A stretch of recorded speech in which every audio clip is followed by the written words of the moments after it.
Aladdin, adapted by Catherine Collins. One night, in the Arabian desert, the evil sorcerer Jafar put two halves of an enchanted scarab together. It flew out of his hands and into the sand, where a giant tiger head appeared.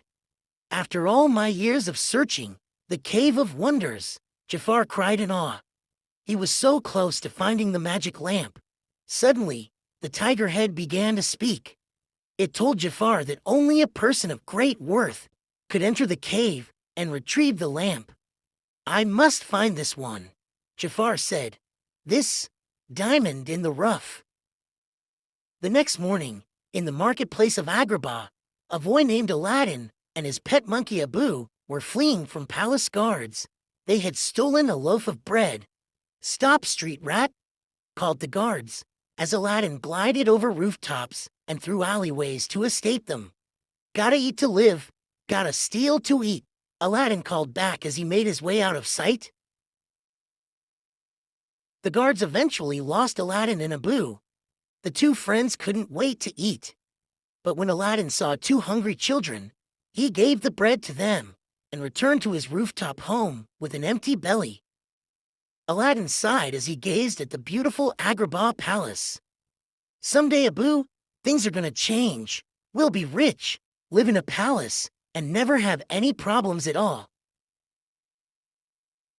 Within the palace walls, Princess Jasmine had just rejected another unwelcome suitor. Her father, the Sultan, was not pleased.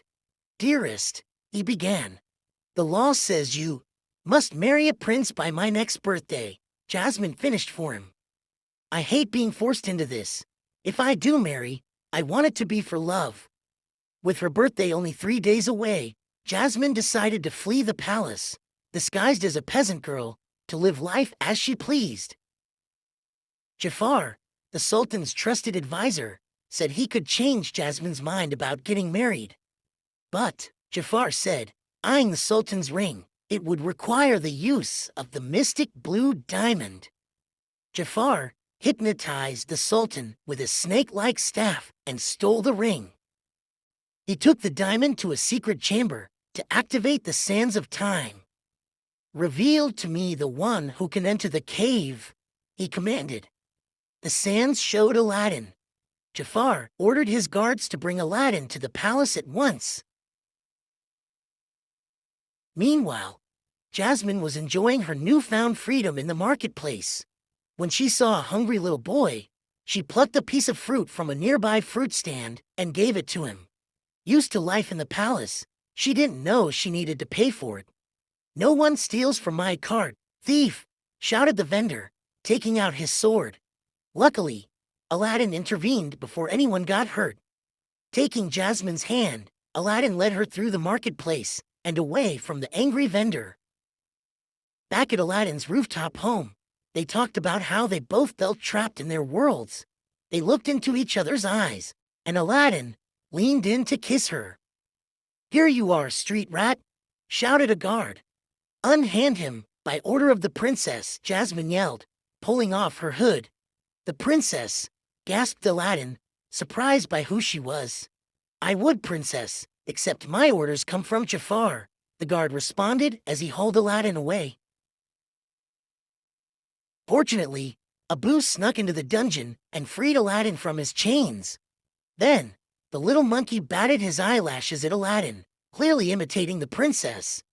"I'll never see her again. I'm a street rat, remember? She's gotta marry a prince. I'm a fool," Aladdin said. "You're only a fool if you give up, boy," said an old man, emerging from the darkness. "There is a cave," he explained, "filled with treasures beyond your wildest dreams. Treasure enough to impress even your princess." So they struck a deal. Aladdin would retrieve the magic lamp from the cave in exchange for a reward. They escaped from the dungeon through a hidden exit. The old man brought Aladdin and Abu to the entrance to the Cave of Wonders. The tiger head roared open, and a staircase made of sand appeared inside its jaws. "Who disturbs my slumber?" the tiger head thundered. "It is I, Aladdin," Aladdin said faintly. "Proceed," roared the tiger. "Touch nothing but the lamp." Inside the cave, Aladdin and Abu arrived in a glittering chamber built to the brim with treasure. Mounds of coins, beautifully adorned chests, and countless jewels towered over their heads. "Just a handful of this stuff would make me richer than the Sultan," said Aladdin. Then, a magic carpet tugged on Abu's tail, startling the little monkey. "A magic carpet," Aladdin exclaimed. "Maybe you can help us. See, we're trying to find this lamp." They followed the magic carpet to an enormous cavern. In the center was a huge altar of rocks surrounded by water, and the lamp was at the top of it. Aladdin climbed a bridge over the water. When he finally reached the top of the altar, he wondered what the old man wanted with a dusty lamp. Below, Abu had his eye on a giant red ruby. The magic carpet tried to stop him, but the monkey broke free and snatched the ruby. He had to have it. Suddenly, the room began to rumble, and a voice echoed in the cavern. "You have touched the forbidden treasure. Now you will never again see the light of day." Just then, the bridge turned into a slick ramp, sending Aladdin skidding toward hot lava. The magic carpet caught him and headed toward the entrance to save Abu. Together, Aladdin, Abu, and the magic carpet zigzagged through the cave, dodging pillars of bursting lava, falling rocks, and crumbling walls. Just as they reached the entrance, a rock fell on the magic carpet, trapping it. Aladdin grabbed onto a ledge to keep from falling back into the cave. "Give me your hand," Aladdin cried out to the old man. "First, give me the lamp," the old man shouted. Aladdin gave him the lamp, but the old man laughed as he took off his disguise. It was really Jafar. He let Aladdin and Abu fall back into the depths of the cave. Luckily, the magic carpet freed itself and caught Aladdin and Abu before they hit the ground. Above, the tiger head gave a final roar and sank back into the sand. "We're trapped," Aladdin said angrily. But Abu grinned at Aladdin and pulled out the magic lamp. "Why, you hairy little thief," Aladdin said, patting Abu. "Hey, I think there's something written here." Aladdin rubbed the side of the lamp. The lamp began to rattle in Aladdin's hands, shooting out a stream of pink and purple smoke. Then, poof, a genie emerged. "Here for your wish fulfillment," said the genie. "So what'll it be, master?" Aladdin didn't want to use any wishes yet, so he tried to trick the genie into helping them escape. "He probably can't even get us out of this cave," he said under his breath. "Excuse me?" the genie gasped. "Are you looking at me? Did you rub my lamp?" Instantly, they were out of the cave and at a desert oasis. Thinking of Princess Jasmine, Aladdin made his first wish. "I wish for you to make me a prince." In a flash, Aladdin was riding into Agrabah in style. Sword twirlers, acrobats, and a menagerie of animals escorted him down the city streets. "Make way for Prince Ali," the parade sang on its way to the palace. Now a prince, Aladdin asked the Sultan for Jasmine's hand in marriage. "I will win your daughter," he added. Jasmine burst into the room. "How dare you?" she cried. "I am not a prize to be won."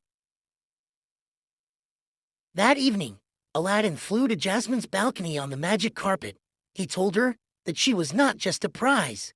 "You should be free to make your own choice," he said. Then, Jasmine saw the magic carpet. "Is it safe?" she asked. "Do you trust me?" he replied, reaching out his hand to her. Without hesitation, Jasmine took his hand, and up they zoomed into the sky, flying through clouds high above Agrabah into a whole new world. Meanwhile, Jafar was thinking up an evil plan to get rid of Aladdin. When Aladdin left Jasmine that night, Jafar was waiting for him, with guards. "I'm afraid you've worn out your welcome," Jafar said. His guards tossed Aladdin into the sea, with a weight tied to his ankles. But Aladdin was clever. and had hidden a lamp under his turban. He wished for the genie to rescue him. Aladdin rushed back to the palace.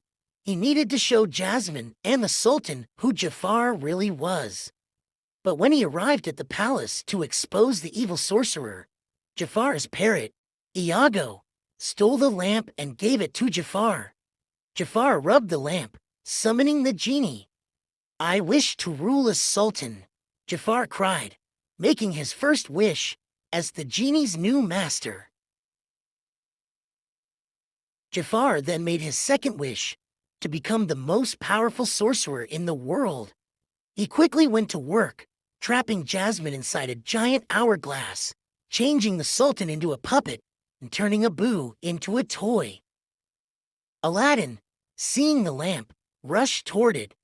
Jafar trapped him behind a sharp wall of swords, but the street rat was not ready to back down.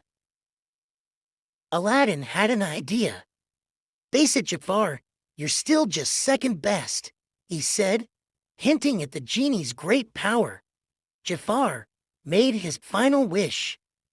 "I wish to be an all-powerful genie," he said, and another magic lamp appeared. "You want to be a genie?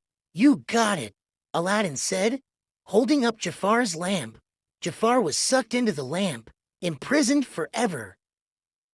The Sultan was so impressed with Aladdin's bravery that he changed the law so Jasmine could choose her husband. Jasmine, of course, chose to marry Aladdin. But Aladdin still had one wish left. "Genie," he said, "I wish for your freedom." The genie's shackles fell to the ground. "I'm free," the genie said, as he hugged Aladdin and thanked him. After a tearful goodbye, the genie flew into the sky. Aladdin knew they would always be friends. Then, turning to Jasmine, Aladdin gently took her hand. Together, they hopped on the magic carpet and soared into the clouds.